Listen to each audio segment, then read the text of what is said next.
ఏ తెగులు సమీపించనీయగా,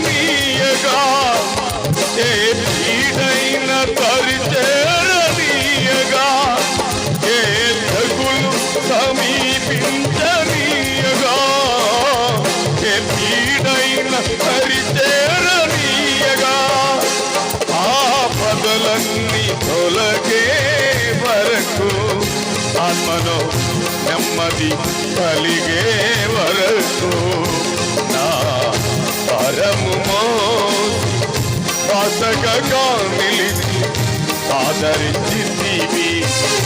నీ మహిమలు నీకే చెల్లించదము ఈ వేదాంతము. ఘనమైనవి ఈ కార్యములు నా ఎడల, స్థిరమైనవి ఈ ఆలోచనలు నా యేసయ్య.